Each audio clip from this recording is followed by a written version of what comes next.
이런 말이 있습니다. 보임이 수도입니다. 보임.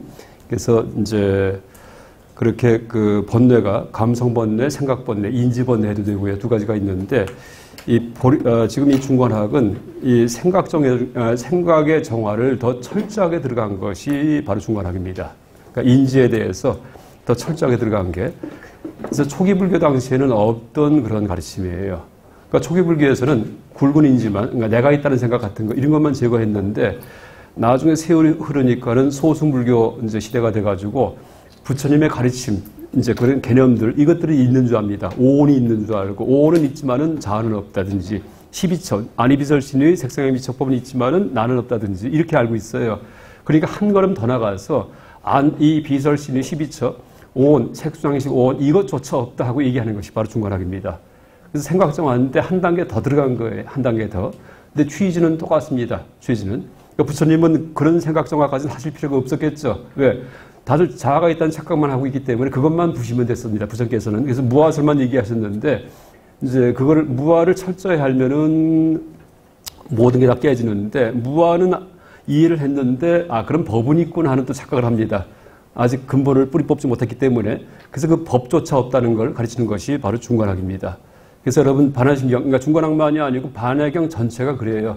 불교에 대한 비판이에요. 그러니까 불교, 부처님의 가르침에 대해서 거기에 실체가 있다고 착각하지 말라 이런 뜻입니다. 그래서 여러분 이 반야신경 보면은 공중무 수상행식 나오죠. 공예경지에는 수상행식도 없고 색도 없고 이랬던 얘기하죠.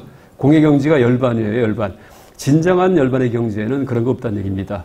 그래서 이제 무슨 얘기냐 하면은 부처님의 가르침이 이제 참 아주 너무나 소중합니다. 거기에 의지해서 우리가 모든 그 마음이 편해지기 때문에 번뇌를 녹이고서 교만심도 없애고 탐욕도 없애고 분노도 사라지게 하고 생각도 정화해서 편안하기 때문에 참 소중한 가르침인데 이제 이 가르침은 초기 불교에서도 뗏목과 같다 이렇게 얘기를 합니다. 뗏목. 그래서 열반의 언덕까지 인도를 해주거든요. 그 가르침 가지고서. 근데 열반의 언덕까지 갔다가 내리지 않고 뗏목이 소중하니까 그냥 뗏목에 올라와 있습니다. 다시 말해 법에 집착한다는 얘기예요. 그러니까 반야경에서 뗏목에서 내리세요, 내리세요 하는 게 반야경입니다. 반야신경입니다. 그래서 실제 열반의 경지에는 그런 가르침조차도 없기 때문에 제발 거기서 손 놓으십시오 하는 것이 반야신경입니다.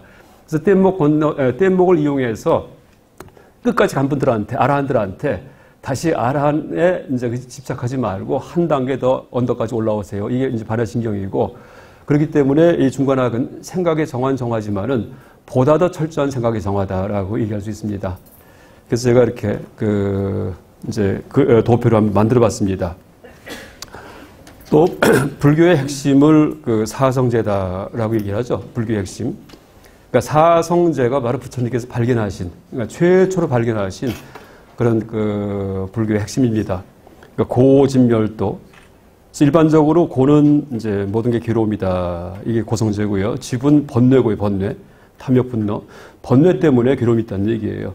근데 부처님이 계시기 전까지는 어떻게 생각했습니까? 그러니까 이 괴로움이 있다는 얘기는 내가 뭔가 못했다는 얘기예요. 욕심이 있는데 못 구했고, 화가 나는데 이놈을 해체하지 못했고, 이렇다는 얘기입니다. 그러니까는 옛날에는 이제 그런 괴로움이 있을 때 욕심이 있으면 힘을 키워서 뺏어버리고, 그 다음에 화가 나면 그냥 처치해버리고 이러고 살았습니다. 그게 짐승의 세계입니다. 근데 부처님께서 나타나셔가지고서는 알고 보니까 그거 처치해봤자 또 시작돼요. 또 마찬가지예요. 그러니까 아예 속에 있는 갖고 싶은 마음, 그 다음에 분노의 마음, 이걸 뿌리 뽑아버리면은 그게 근본 해결이다라는 것이 사성제고 참 쉬운 얘기지만은요, 실천하기 어렵습니다. 그래서 우리가 이제 일반 세속에서 살면서 문제 있을 때 항상 바깥에서 해결하려고 합니다. 근데 부처님 가르침의 근본은 문제가 있을 때 안에서 먼저 해결하라. 이게 부처님 가르침입니다. 이게 고집성제예요. 그래서 집을 제거하면은, 번뇌를 제거하면은 마음이 편안합니다. 근데 제거하는 방법은 도 닦는 거, 팔정도 이렇게 얘기를 합니다. 근데 이런 사성제에 대비시키면은요, 중관학에서의 괴로움은 배고픈 괴로움, 병든 괴로움 이런 게 아닙니다. 분별의 고통이에요, 분별. 머리 굴린 괴로움입니다. 나는 누굴까? 세상에 뭘까? 왜 태어났을까? 왜 죽을까? 이게 막 바글바글 합니다. 그렇죠? 근데 보니까 원인이 뭐냐 하면은 잘못된 생각 때문이에요. 생각이 다 엉터리기 때문에.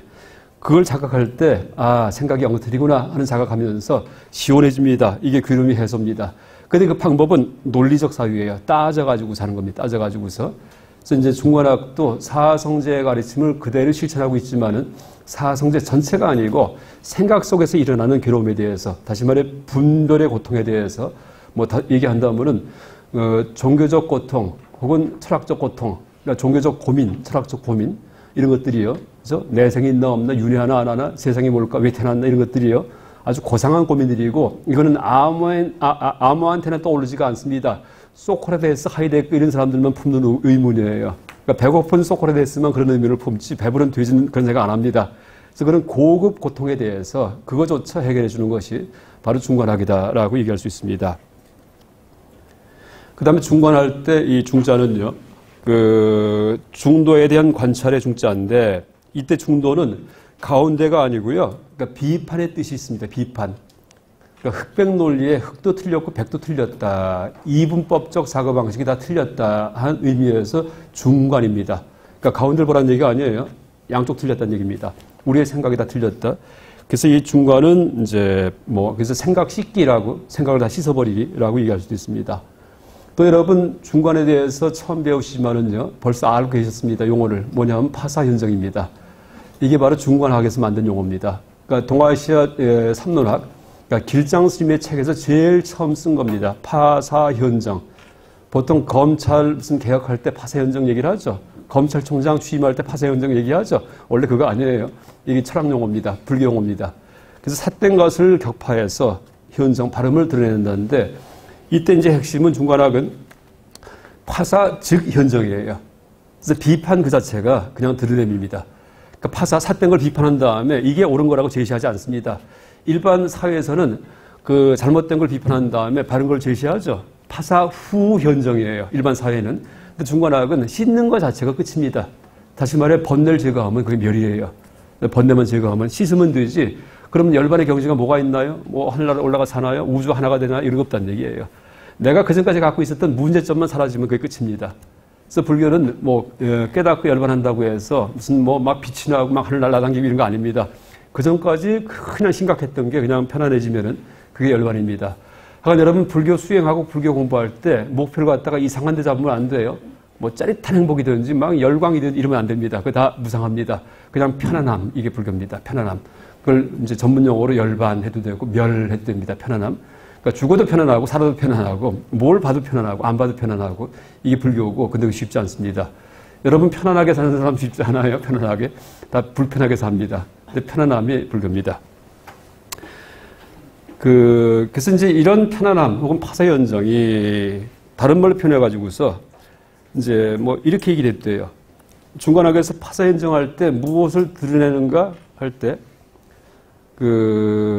약간 요점은요, 그냥 우리 뇌를 제거하는 것이다 했더니 뇌를 제거하는 것이다. 여기 써놓지는 않았지만은요, 여러분 우리가 뇌가 있기 때문에 아주 고등 생명이 됐습니다. 그죠? 지렁이는 뇌가 없어요. 그냥 입구멍하고 항문만 있습니다. 하루 종일 먹고 삽니다. 이런 미물들은요. 그 다음에 뇌가 있어도 뇌가 작을 경우에는요, 세대가리 한다든지 우리한테 잡아먹힙니다. 근데 사람은 뇌가 발달해가지고서 영리합니다. 힘은 사자만 못하지만은 뇌가 발달했기 때문에 사자를 잡습니다. 그 위에 있습니다. 그런데 그래서 이제 이 뇌로 인해서 우리가 이제 최강의 포식자가 됐는데 거꾸로 뇌 때문에 갖가지 문제가 생겨요. 식자유환이란 말이 있죠. 식자유환. 그게 이제 종교적 고민, 철학적 고민입니다. 그러니까 뇌 때문에. 뇌가 원래는 뭐예요? 몸의 종입니다. 제가 얘기했을 거예요. 우리 몸의 중심은 뭔지 아세요? 먹이하고 섹스 딱 두 가지입니다. 입하고 성기만 있으면 새끼 납니다. 또 이어집니다. 딱 두 가지입니다. 근데 먹을 때 호락호락하지 않기 때문에 영리해지면서 먹습니다. 영리해지지만 이러면서 뇌가 발달합니다. 그러니까 뇌는 실제는 먹이와 섹스의 도구인데 우리의 몸의 종입니다. 종. 근데 인간은 뇌가 발달하다 보니까 자기가 주인인 줄 알아요. 그래서 이제 몸은 놔두고서 뇌만 굴러갑니다. 뇌만. 하나 더 얘기한다면 요새 결혼해도 애기 안 낳고 이런 부부들 많죠. 본능적으로 볼 때 불행합니다. 그러니까 낳을 수만 있으면 낳는 게 좋습니다. 안 되면 양자라도 입양해갖고 키우는 게 사람 본능에 있기 때문에 그게 우리 몸의 본능의 이제 어떤 기본이 동물적 본능이 있어야지만 편안합니다. 근데 관념적으로 생각하면은 내가 즐기고 내 인생 하는데 뭔가 붕 뜬 4차원적인 생각입니다. 그러니까 이제 어쨌든 간에 우리가 행복하려면 동물적으로도 행복해야지 돼요. 그래서 그 다음에 관념적도 마찬가지고. 그래서 일단 몸의 중심은 내가 태어났다는 얘기는 먹이와 섹스 딱 두 가지를 통해서 태어난 거고, 이제 그렇기 때문에 뇌는 하여간 2차적인 부속 도구인데